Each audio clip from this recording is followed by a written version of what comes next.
What is the MEP. दोस्तों, जिस प्रकार हमारा जो ये शरीर है, इस शरीर में जो बॉडी का स्ट्रक्चर है, यानी हमारा बॉडी के अंदर बोन जिसको हम लोग बोलते हैं, उसको हम लोग बोल सकते हैं सिविल इंजीनियरिंग का स्ट्रक्चर पार्ट।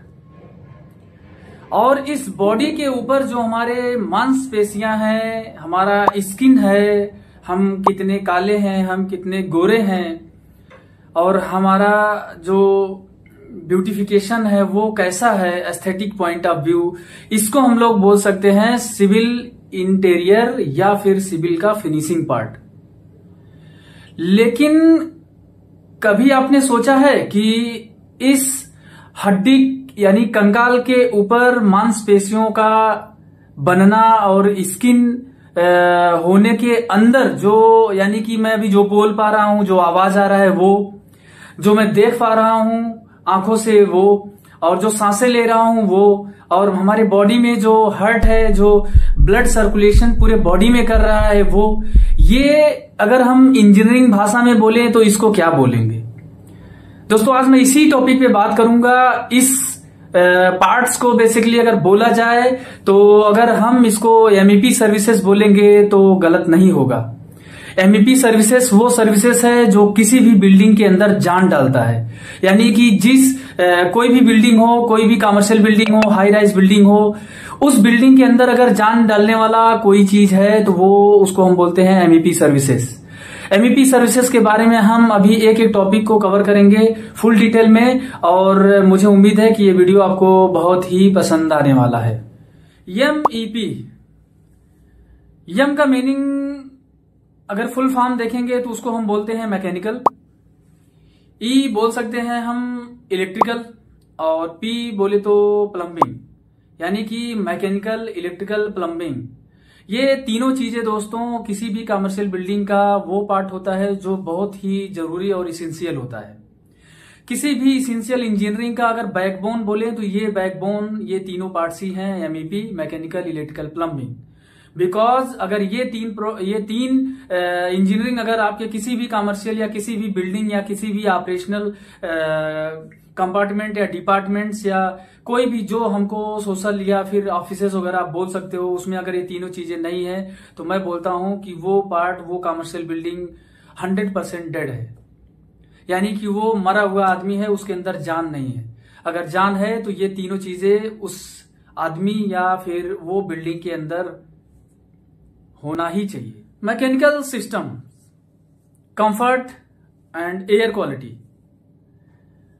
दोस्तों, जब आप किसी ओपन इन्वायरमेंट में होते हो तो आपको कंफर्ट फील होता है, बिकॉज वहां का ह्यूमिडिटी, वहां का एयर और वहां का टेम्परेचर वो हमारे बॉडी के लिए सफिशिएंट मात्रा में होता है।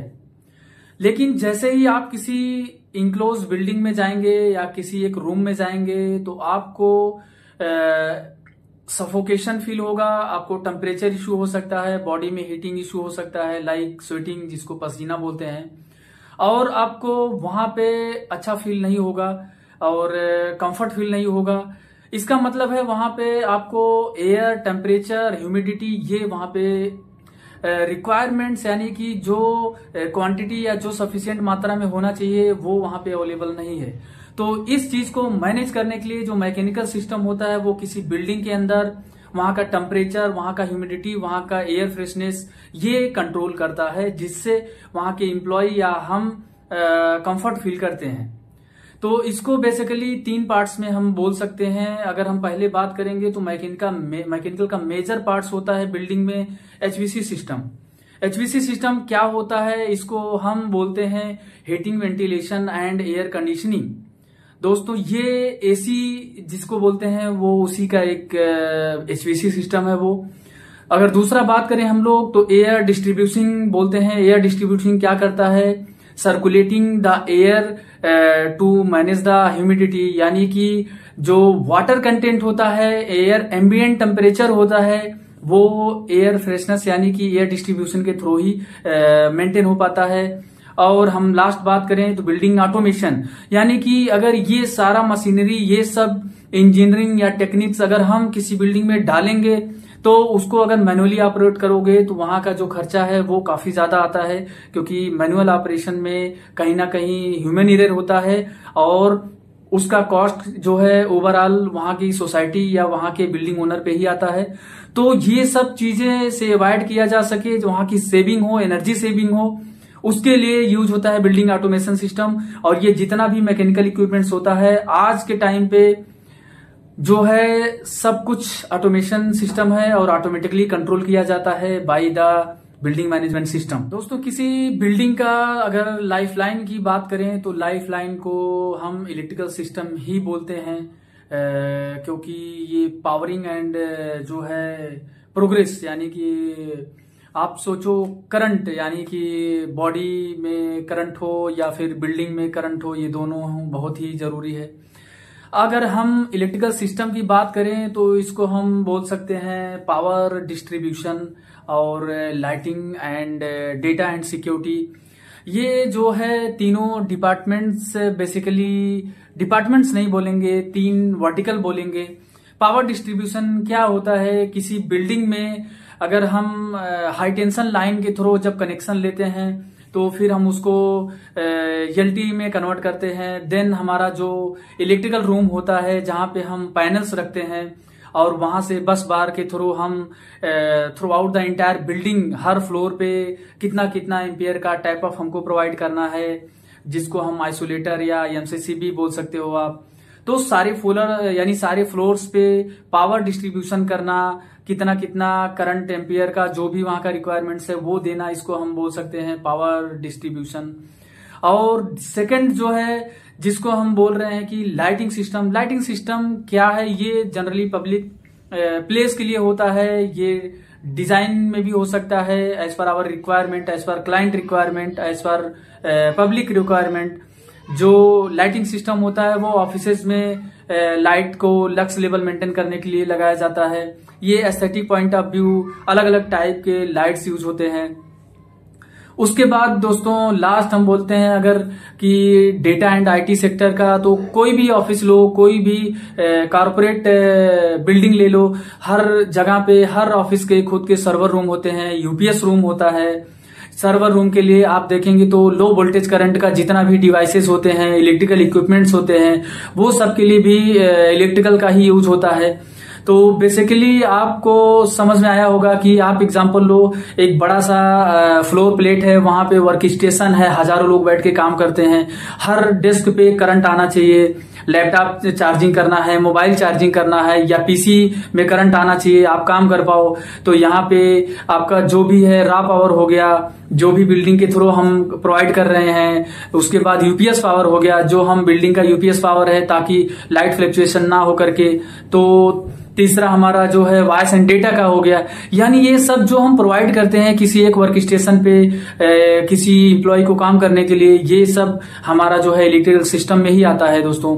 इसके अलावा जो कॉमन एरिया होता है, जैसे लिफ्ट लॉबी हो गया, स्टेयरकेस हो गया, पैसेज हो गया, कॉमन टॉयलेट हो गया, उसके बाद जो है कैफेटेरिया हो गया, सब जगह पे लाइटिंग सिस्टम होता है, सब जगह पे रिक्वायरमेंट्स होते हैं। आजकल टेक्नोलॉजी में अलग अलग डिवाइसेस यूज होते हैं ऑटोमेशन के लिए, सबको पावर यूज होता है किसी भी बिल्डिंग में। तो इलेक्ट्रिकल सिस्टम ओवरऑल यही होता है किसी एक कमर्शियल बिल्डिंग के अकॉर्डिंग अगर देखा जाए तो। और अब शायद आप भी बोलेंगे कि हाँ, इलेक्ट्रिकल सिस्टम किसी भी बिल्डिंग का लाइफ लाइन ही होता है, विदाउट इलेक्ट्रिकल कोई भी बिल्डिंग रन नहीं कर सकती। प्लम्बिंग सिस्टम्स, प्लम्बिंग सिस्टम को देखा जाए तो basically water supply and water या तो वेस्ट मैनेजमेंट हम बोलते हैं। किसी भी बिल्डिंग में वाटर सप्लाई बहुत ही क्रूशियल पार्ट होता है, क्योंकि उस बिल्डिंग को मेंटेन करना और वहां पे पब्लिक को यूटिलाइज करना, वहां पे हाइजीन मेंटेन करना, क्लीनिंग हो गया, टॉयलेट्स हो गया। यानी कि आप अगर बिल्डिंग को 100% क्लीन और ऑपरेशनल रखना है तो वाटर भी आपको वहां पे प्रोवाइड करना पड़ता है। और वाटर जो सप्लाई होता है वो आपको हर जगह पे मिलेगा, चाहे वो ड्रिंकिंग वाटर हो या यूजेबल वाटर हो या फ्लश टैंक के लिए हो या डब्ल्यूसी या टॉयलेट में हो, किधर भी हो। यानी कि वाटर इम्पोर्टेंट है। दूसरा दोस्तों वेस्ट मैनेजमेंट है। अगर आप वहां पे वाटर यूज कर रहे हो और वाटर का इनटेक है उस बिल्डिंग में, तो वहां पे वेस्ट मैनेजमेंट उतना ही इंपॉर्टेंट होता है, तभी आप बिल्डिंग को नीट और क्लीन रख पाओगे। तो उसके लिए वेस्ट मैनेजमेंट सिस्टम होता है, जिसको हम ड्रेनेज के थ्रू बिल्डिंग का जितना भी वेस्ट होता है वो हम बिल्डिंग के आउट करते हैं। उसके बाद हम बोल सकते हैं फायर फाइटिंग का। फायर फाइटिंग या फायर सप्रेशन बोल सकते हो आप। फायर फाइटिंग क्या होता है दोस्तों, मान लो एक एग्जांपल दे रहा हूं मैं, आप किसी एक ग्राउंड फ्लोर का ग्राउंड फ्लोर का बिल्डिंग है और आप अपने खुद के घर में रहते हो। अगर आपके बिल्डिंग में आग लगता है और आपको चांस होता है कि उस बिल्डिंग से आप निकल पाओ, भाग पाओ, अगर आप ग्राउंड फ्लोर पे हो दोस्तों, तो आप इजिली विंडो के थ्रू भाग सकते हो, दरवाजा के थ्रू भाग सकते हो, बिकॉज आप ग्राउंड फ्लोर पे हो। आप सेकंड फ्लोर पे एग्जांपल लो, फर्स्ट फ्लोर पे हो, फर्स्ट फ्लोर पे भी हो तो आपको चांसेस है कि आप फर्स्ट फ्लोर से 10 फीट के हाइट पे, अगर मरने से बेटर है आप विकलांग हो जाओ, कूद जाओगे आप वहां से। आग लग गया बिल्डिंग में और फर्स्ट फ्लोर से आप नीचे कूद गए, आप बच गए, एटलीस्ट हाथ पैर तो टूट गया। लेकिन अगर आपके पास लैडर मिल गया, सीढ़ी मिल गया, तो आपके हाथ पैर भी नहीं टूटेंगे, विकलांग भी नहीं होंगे, आप बालों बाल क्लियर बच जाओगे। लेकिन अगर आप वहीं बिल्डिंग 20 माले की है, बिल्डिंग 100 माले की है, बिल्डिंग 50 माले की है, then what you will do, आप तो फंस गए हो। अब आग अगर आपके फ्लोर पे लग गया है, ग्राउंड पे लग गया या किसी 5 माले पे लग गया, अब ग्राउंड फ्लोर यानी कि 5 यानी कि 4 3 2 1, ग्राउंड फ्लोर वाले तो नीचे से भाग जाएंगे, but what about above floor, ऊपर के फ्लोर के लोग कहां भागेंगे, कैसे भागेंगे। तो इसके लिए दोस्तों फायर फाइटिंग सिस्टम होता है किसी भी बिल्डिंग में। फायर फाइटिंग सिस्टम ये भी बिल्कुल 100% ऑटोमेशन ही होता है। जो स्प्रिंकलर सिस्टम होता है वो उसका जो एक टेम्परेचर होता है, सेट टेम्परेचर, अगर वहां आग लगता है तो वहां का टेम्परेचर अगर उस एक सर्टेन टेम्परेचर से एबव होता है तो वो स्प्रिंकलर सिस्टम ब्लास्ट होता है वहां पे। फिर फायर का यानी जो वाटर सिस्टम यानी पाइपिंग सिस्टम करके रखा है, तो स्प्रिंकलर के पॉइंट्स नोजल के थ्रू वहां पे वाटर स्प्रेड होता है। ये टोटली 100% ऑटोमेशन ही होता है। उसके बाद हम लोग देखते हैं कि आप वहां पे देखेंगे स्मोक डिटेक्टर होता है। स्मोक डिटेक्टर, हालांकि मैं फायर फाइटिंग में अभी बता रहा हूं आपको, इसमें स्प्रिंकलर जो होता है वो मैंने बताया, अभी स्मोक डिटेक्टर है। स्मोक डिटेक्टर में क्या होता है दोस्तों, अगर वो स्मोक डिटेक्ट करता है यानी धुआं, तो वो अलार्म देता है किसको, जो कंट्रोल रूम होता है बिल्डिंग का, जहां से उनको पता चले कि हाँ इस फ्लोर पे आग लगा हुआ है। तो ये बेसिकली प्लम्बिंग सिस्टम के अंतर्गत ही आता है अगर हम स्मोक डिटेक्टर को निकाल दें, बट खासकर स्प्रिंकलर की बात कर रहा था मैं। तो ये प्लम्बिंग सिस्टम उतना ही इंपॉर्टेंट है जितना कि बाकी पार्ट्स हमारे बिल्डिंग के लिए इंपॉर्टेंट होते हैं। Integrated role, synergy in action. दोस्तों अगर कोई बोले कि मैकेनिकल इंजीनियरिंग ही बहुत इंपॉर्टेंट है किसी भी सिस्टम में, तो ये 100% गलत है। कोई बोले इलेक्ट्रिकल इंपॉर्टेंट है तो ये भी 100% गलत है। कोई बोले प्लम्बिंग ही सिर्फ बहुत ही टॉप रैंकर है, तो ये भी 100% गलत है। क्यों? क्योंकि मैं बता रहा हूं कि यहाँ पे दोस्तों इंटीग्रेटेड क्या है, इंटीग्रेटेड रोल क्या होता है। इंटीग्रेटेड क्या होता है कि एग्जाम्पल लो, आप अगर कोई मोटरसाइकिल है, तो मोटरसाइकिल में अगर जितना रोल की का होता है उतना ही रोल पेट्रोल या डीजल का है, फ्यूल का है, उतना ही रोल दोस्तों वहां का व्हील का है। यानी अगर किसी एक कंप्लीट पार्ट्स को देखेंगे तो उसके असेंबल किए हुए जितने भी पार्ट्स हैं सबका बराबर का योगदान होता है। सेम टाइप से एमईपी सिस्टम जो है किसी भी बिल्डिंग में, दोनों सारे लोग एक दूसरे से इंटीग्रेटेड होते हैं। जैसे मैं आपको एग्जांपल देता हूं फायर फाइटिंग सिस्टम। अगर फायर फाइटिंग सिस्टम है, ये टेक्निकली फायर फाइटिंग के वर्टिकल में आता है, लेकिन ये रन किसके थ्रू हो रहा है, पाइपिंग प्लम्बिंग के थ्रू रन हो रहा है, क्योंकि इंटायर पाइपिंग सिस्टम जो भी होता है वो प्लम्बिंग के ही कंसेप्ट पे होता है। दूसरा दोस्तों अगर बात करूं मैं एचवीसी सिस्टम का, अब एचवीसी सिस्टम बेसिकली क्या है, ये एक मैकेनिकल इंजीनियरिंग का पार्ट होता है। लेकिन एमईपी सिस्टम का जो मैकेनिकल इंजीनियरिंग का पार्ट है, जो एचवीसी सिस्टम है, वो विदाउट इलेक्ट्रिकल नहीं चल सकता है। क्योंकि ये आपका जो भी कूलिंग टावर होता है या कूलर होता है, या टावर पे जो कूलर टावर लगे होते हैं, तो कंडेंसर पंप होते हैं, उसके बाद जो एचवीसी का सिस्टम होता है जो चिल्ड वाटर लाइन प्रोवाइड करता है, या वीआरबी सिस्टम ले लो, यानी कि वीआरबी यूनिट अगर लगता है, कैसेट यूनिट हो गया, या वहां का टीएफए हो गया, ये सारे दोस्तों इलेक्ट्रिसिटी से ही चलते हैं, इनको इलेक्ट्रिकल का ही रिक्वायरमेंट्स होता है। तो मोरल ऑफ स्टोरी क्या है दोस्तों कि हर एक एक्टिविटी हर एक के सपोर्ट से ही चल रहा है।